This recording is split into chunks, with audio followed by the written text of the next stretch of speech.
Lisa Garaya, she, her. I'm a senior digital campaigner at the Sunrise Project.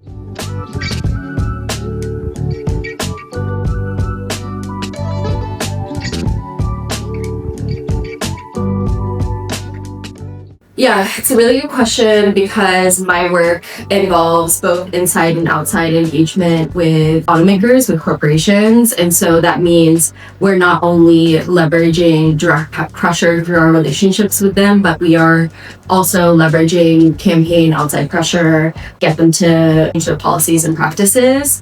And so when I was actually interviewing for this position, they noticed that, some of the work that I do outside of my job is kind of like anti-capitalist organizing work. And when I was interviewing for this job, they were like, how do you feel? It seems like you're anti-capitalist. How do you feel about working for an organization that has to validate capitalism because you are pressuring corporations and therefore validating that capitalism needs to exist? Like, how do you feel about working in that dynamic? And I think personally, I feel like a lot of advocacy, a lot of nonprofits veer towards incrementalism.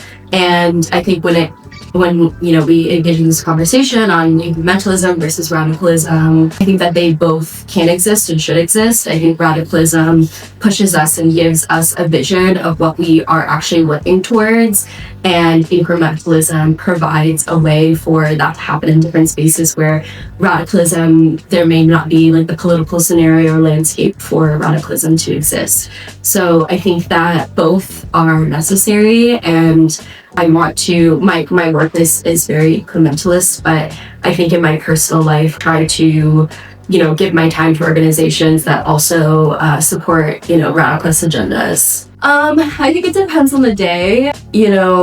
So much of the political landscape right now is like, not only is your work being impacted because they're revoking funding or passing really regressive policies, or like shutting down your partner's work because their work isn't funded anymore. It's like a very difficult space to be in, and so it's not only like the practices and policies that I care about and the work that I care about is being defunded or is being pushed back, but it's also like your job might potentially be on the line as well, because there's a lot less funding in this space that there was in the first place.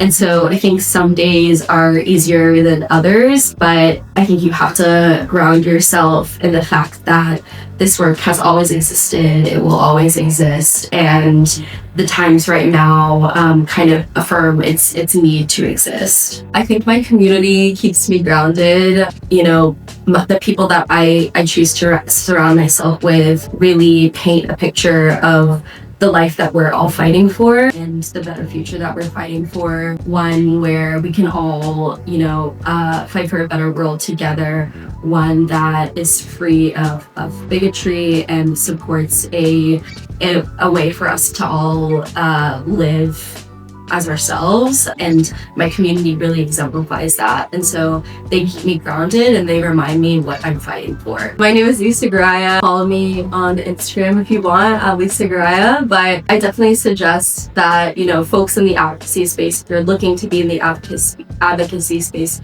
one day, it's a really amazing space to work in, but also know that you don't have to work in advocacy to make an impact around you. There's work going on your block, in your neighborhood on a day-to-day basis, and everyone should strive to be connected with the work that's happening around them, because that is going to have the most immediate impact on you and people and people you care about.